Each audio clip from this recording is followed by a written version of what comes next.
Hello everyone, I'm teacher to this question for you, and our question is, a ladder has runges 25 centimeter apart. The runges decrease uniformly in the length from 45 centimeter at the bottom to 25 centimeter at the top. If the top and the bottom runges 2.5 meter apart, what is the length of the wood required for the runges? तो हमें क्या बताना है, length of the wood required. और given क्या है कि यहाँ पर रंजेस है जो कि होते हैं, जो हमारी सीढ़ियाँ होती हैं उसके बीच में जो डिस्टेंस के लिए हमारे चढ़ने के लिए बनाया होता है उसे हम रंजेस बोलते हैं।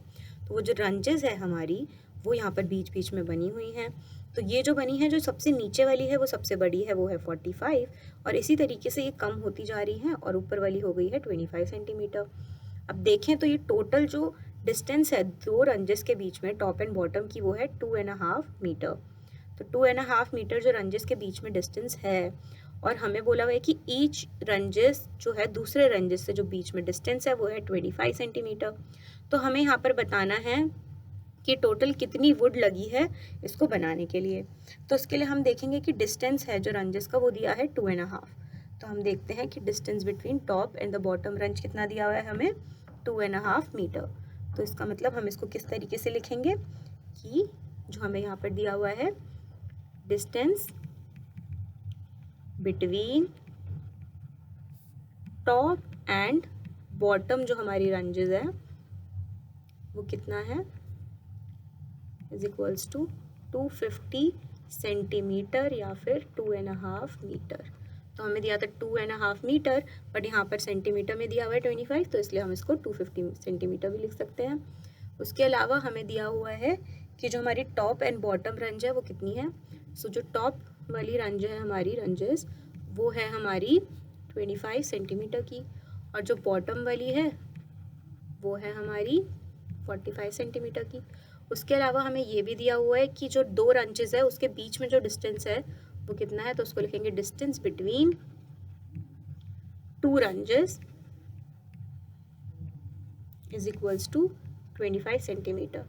तो हमारी जो टोटल रंजेस होंगी, सबसे पहले तो हमें वो निकालनी होगी, उसी से तो हम बता पाएंगे कि हमें हमारी टोटल वुड कैसे और कितनी लगी है।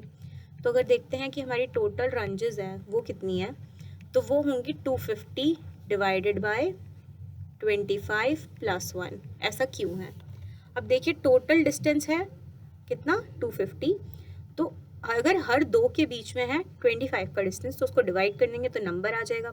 बट वो नंबर कहाँ तक चला है, सिर्फ इस तक, यहाँ तक चला है। अगर हम देखें तो इसका मतलब हमारी जो ऊपर और नीचे की जो रंजेस है उसके आगे का हमने नहीं लिया है, तो वो जो डिस्टेंस है वो नहीं आया, तो इसका मतलब आगे की रंज भी वो प्लस नहीं होगी, तो उसके लिए हम यहाँ पर +1 करते हैं। तो अगर हम इसको करेंगे तो वो आएगा 10 + 1 विच इज़ 11। तो हमारे पास कितनी रंजेस हैं, 11 रंजेस। तो 11 रंजेस निकालने के बाद अब हमें निकालना है कि हमें जो है कितना देखना होगा कि कितना कितना हमारे पास वुड लगा है। तो पहले वाले में कितना सेंटीमीटर वुड लगेगा, 25 सेंटीमीटर।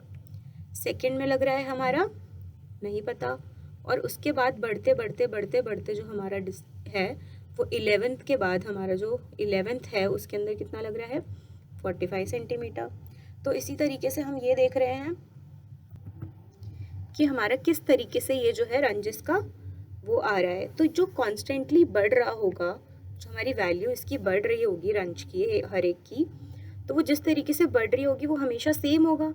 तो इसका मतलब अगर वो जो हमारा डिस्टेंस है हर एक रंज का दूसरे रंज से वो सेम आ रहा है, तो इसका मतलब हम बोल सकते हैं ये एक एरिथमेटिक प्रोग्रेशन है। तो अगर ये एक एरिथमेटिक प्रोग्रेशन बना रहा है, हम देख भी सकते हैं कि इसी तरीके का हमें दिख रहा है, तो उसके अंदर जो हमारा फर्स्ट टर्म है उसकी वैल्यू हमारे पास है यहाँ 25। जो लास्ट टर्म है उसको an से भी डिनोट करते हैं, वो है 45 या फिर l भी लिखते हैं। और नंबर ऑफ रंजेस हमारे पास कितनी है, 11। तो अगर हमारे पास an है, a है और n भी है, तो इसका मतलब हम an का फॉर्मूला लगा सकते हैं a + n - 1d, और उससे हमें मिल जाएगा कि डिस्टेंस बिटवीन द टू रंजेस का जो डिस्टेंस है, जो फ़र्क आ रहा है हमारा, डिफरेंस आ रहा है जो, वो कितना है। सो an जो है वो 45 है, a will be 25, n - 1, 11 - 1 into d. So this will be 45 - 25 is equals to 10d. and 45 minus 25 will give us 20 and then we'll do it like 20 upon 10. So हमारी d की वैल्यू कितनी आ गई यहाँ पर 2. अगर d की वैल्यू 2 आ चुकी है, हमारे पास अब d की वैल्यू है, a की वैल्यू है, n की भी है, तो इसका मतलब हम सम भी निकाल सकते हैं. और सम के लिए हमारे पास फॉर्मूला क्या है, Sn is equals to n by 2 2a plus n minus 1d. और सम हम किसका निकाल रहे हैं, length of the wood required. तो ये होगा हमारा लेंथ ऑफ वुड रिक्वायर्ड. तो अब length of the wood required के लिए हम n की वैल्यू कितनी ले रहे हैं, 11. सेम तरीके से हम लिखेंगे 11 by 2 2 into a which is 25 plus 11 minus 1 into d which is 2 here. तो यहाँ पर इसको सॉल्व करते हैं और देखते हैं कि हमें, तो अब यहाँ पर हमें इसे सिंप्लीफाई करना होगा. It will be 11 by 2 25 into 2 which is 50 plus 10 into 2 which is 20. तो अब यहाँ पे हमें मिलता है 11 by 2 into 70 which will be 385 because 35 into 11 is 385. तो इसका मतलब हमें जो टोटल वुड चाहिए यहाँ पर, length of the wood is कितनी चाहिए हमें, length of the wood will be equal to 385 centimetre. अगर मीटर में लिखना हो हम इसको कैसे लिख सकते हैं, 3.85 मीटर.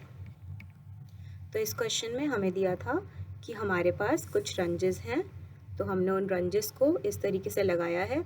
हमें निकालना था कि हमें कितनी लेंथ चाहिए वुड की उन रंजेस को बनाने के लिए. तो उसके लिए सबसे पहले हमने निकाला कि हमें कितनी रंजेस चाहिए. टोटल था 250 और 250 सेंटीमीटर में से हमने 25 डिवाइड करा और प्लस 1 किया, क्योंकि आगे वाली रंजेस में कैलकुलेट नहीं हुई थी तो इसलिए हमने उसको प्लस करके निकाला कि टोटल कितनी रंजेस होंगी. उसको निकालने के बाद a n और a n मिल गया हमें, तो उससे हमने d निकाला और d निकालने के बाद हमने Sn का फॉर्मूला लगा के जितनी वुड हमें चाहिए उसको निकाला, जो कि हमारे पास आया 385 सेंटीमीटर और 3.85 metre. So now that is the explanation for this question. I hope it is understood. Thank you.